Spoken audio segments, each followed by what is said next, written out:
ओगड़दानी भगवान शंकर की पवित्र कथा कर।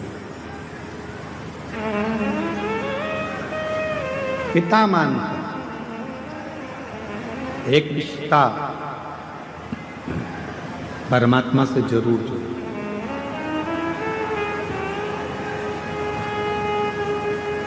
भगवान शंकर को अगर रोज जल चढ़ाने जाओ तो शिव जी से एक संबंध जोड़ लो, एक रिश्ता जोड़ लो। तू मेरा पिता है,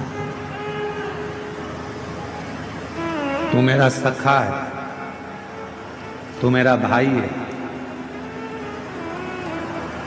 तू मेरे परिवार का सबसे बड़ा सदस्य है। एक संबंध परमात्मा से। एक कितना सुंदर संवाद शिव महापुराण में आता है। जिस समय पर भगवान देवादिदेव महादेव ने मंथन में निकला हुआ विष पी लिया और वो विष कंठ में उतर गया, वो विष। तब माँ आद्य शक्ति, माँ दुर्गा भवानी, माँ पार्वती जी को मालूम पड़ा कि मेरे पति ने, मेरे भोले बाबा ने विष पी लिया, विष धारण कर लिया मेरे शिव, विष पी लिया मेरे शिव। सहन नहीं हुआ मां पार्वती से कि मेरे भोले बाबा, एक तो शिव भोले, भगवान शंकर बड़े सरल सहज। अच्छा एक बात और है, जो बहुत सीधा होता है, बहुत सरल होता है, बहुत भोला होता है, गाली भी उसी को पड़ती है, अपशब्द भी उसी को कहे जाते हैं, ताने भी उसी को दिए जाते हैं, और लोग जो बोलना है काम भी उसी से कराओ, अपशब्द भी उसी से कहो, ताने भी उसी को दो, सब काम वही करो। जो बोलने में बड़ा एक्सपर्ट होता है वो तुरंत पलट के जवाब दे देता है, हमसे फालतू बात करना मत ही, नहीं तो हमको देख। इसलिए आप लोगों से निवेदन है, भोले रहो भोले के सामने, पर कभी कभी मां जगत जननी का रूप भी तुम्हारे अंदर होना चाहिए। मां आद्य शक्ति की शक्ति तुम्हारे अंदर होना चाहिए। कभी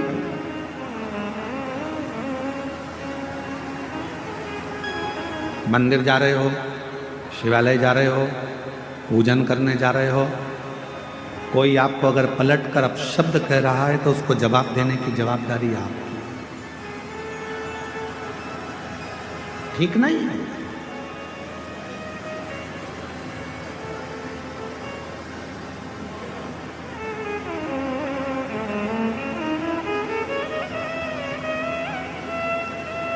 हम एक जगह पर सुन रहे थे तो किसी ने एक बात कही कि भगवान देवादिदेव महादेव को पाना है तो आपको बहुत भोला बनना पड़ेगा। हम किसी के सुन रहे थे तो उन्होंने कहा, पर हम कहते हैं, ये व्यासपीठ कह रही है, शिव महापुराण कथा वर्णन कर रही है, इतना भी भोला ना बनिएगा कि लोग आपको चूना लगा कर चले जाए। भोले बनो, हम मना नहीं करेंगे, पर इतना भोला ना बनिएगा कि लोग आपको चूना लगा दें। भजन करो, स्मरण करो, शिव मंदिर जाओ, सत्संग करो, शिव की भक्ति करो, मना नहीं है, पर यह भी नहीं कि लोग हमको पागल समझ लें या हमको चूना लगा कर चले जाएं, ऐसा भोलापन। भक्ति करो, मना नहीं। और भजन में जो सुख है, भजन में बस इतना याद रखना कि संपदा का सुख मत देखो, भजन में आप व्यवस्थाओं का सुख मत देखो। मेरी कई जीजियां यहाँ बैठी हैं, कई जीजा मेरे यहाँ बैठे हैं, कई बेटियां यहाँ बैठी हैं, कई बेटा यहाँ बैठे हैं, कई बुजुर्ग माँ बाप यहाँ पर बैठे हुए हैं, कई चैनल वालों ने, कई मीडिया वालों ने, कई पत्रकारों ने, सब ने पूछा कि यहाँ तुम्हें कैसा लग रहा है। सबने एक ही बात कही, यहाँ जैसा तो हमें स्वर्ग कहीं नहीं मिला, जो हमने 7 दिन शिव पुराण में। फिर किसी ने पूछा कि तुम कहीं गई थी, तुम्हें कुछ मिला था, शिव पुराण में तुम कैसे आई हो? तो किसी ने कहा कि बस बाबा की कथा है, ये तो मालूम था, पहले ही मालूम था कि भीड़ बहुत आएगी, तो हम पहले से विचार बना कर गए थे कि भीड़ तो आएगी, व्यवस्था अपने को खुद करना है, अपना बिछाओ, अपना ओढ़ो, अपना खाओ, आनंद पाओ और हर हर। पर जो शिव महापुराण की कथा में जो कुबेरेश्वर धाम से, ये कुबेर भंडारी की भूमि से ये शिव महापुराण की कथा जब किसी नगर में, किसी गांव में, किसी क्षेत्र में, किसी खेड़े में, किसी कॉलोनी में, किसी सोसाइटी में, ये कुबेरेश्वर बाबा की ये पोथी जब कुबेर धाम से चलती है, सीहोर से चलती है, कुबेरेश्वर बाबा के दरवाजे से चलती है, तो ये लेने नहीं, तुम्हारे पास में देने के लिए आती है, भंडार भरने के लिए। एक पत्र है, एक पत्र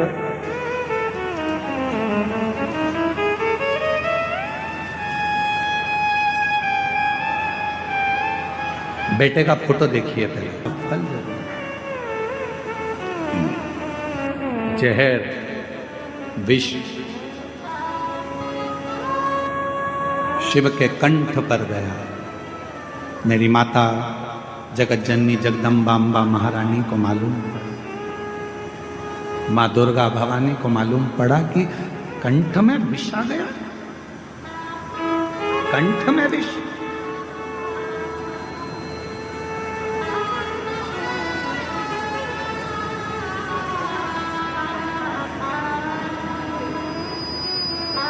पार्वती जी तुरंत दौड़ पड़ी,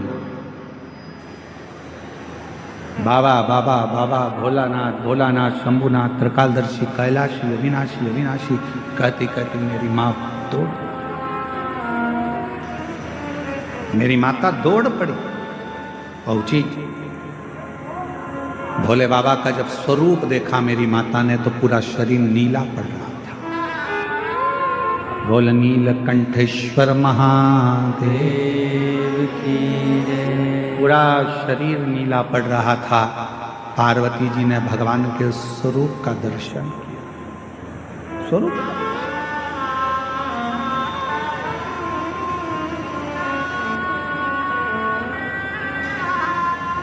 पार्वती जी ने चीख कर आवाज लगाई, ब्रह्मदेव भगवान विष्णु आकर खड़े हो गए।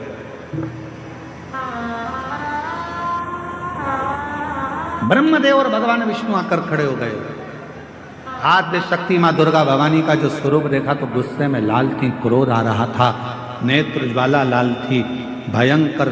जब नेत्र ज्वाला लाल थी तो उनको देखकर आश्चर्य में पड़ गए भगवान स्वयं ब्रह्मा और विष्णु स्वयं।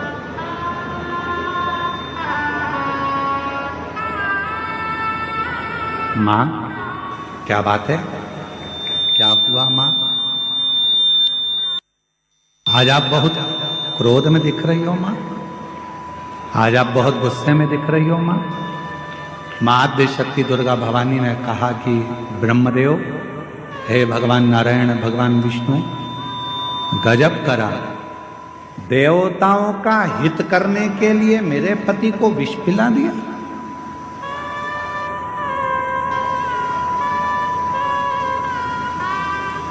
देवताओं का हित करना था तो मेरे पति को विष।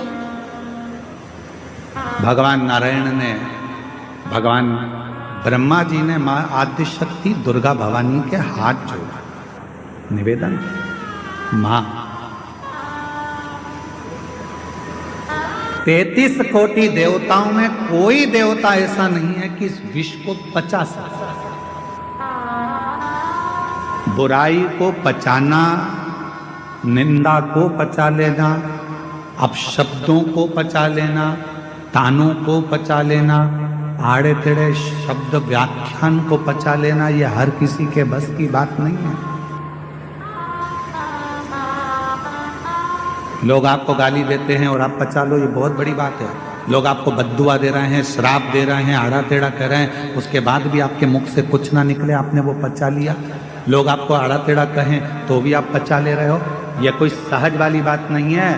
दुनिया के ताने, गाली, अपशब्द, आड़े टेढ़े वचन वही पचा सकता है जिसके दिल में और जिसके दिमाग में स्वयं शिव समाया होता है। भगवान शंकर होंगे तो पचा पाए। पत्नी ने कुछ किया, पचा गया। परिवार वालों ने कुछ किया, पचा गया। कोई ने कुछ बोला, पचा गया। घर के लोग कहते रहे ये तो हमारी तो सुनते ही नहीं है, ना जाने इनको क्या पड़ा रहता है, सबसे हेत बनाकर चलते हैं, सब लूटे जा रहे हैं, सब लिए जा रहे, सब ऐसा किए जा रहे, इसके बाद भी इनके मुख से आवाज नहीं निकलता। अरे भाई, शिव कथा कहती है, भगवान शंकर का सुंदर कथा वर्णन करती है। कुएं में से लोटा भरकर पानी लोग निकालते रहेंगे तो उस कुएं में नया जल भी बाबा की कृपा से आता ही रहेगा। प्राप्त क्या? उसने तुमको गाली दे दी, उसने तुमको अपशब्द कह दिया, उसने आड़ा टेढ़ा कह दिया, उसने ऐसा बोल दिया, उसने तुमको श्राप दे दिया, उसने तुमको बद्दुआ दे दी और तुमने पलट कर जवाब नहीं दिया। अरे भाई, जवाब देना होता तो मेरे महादेव के सामने विष का कटोरा आया और मेरे बाबा चाहते तो विष के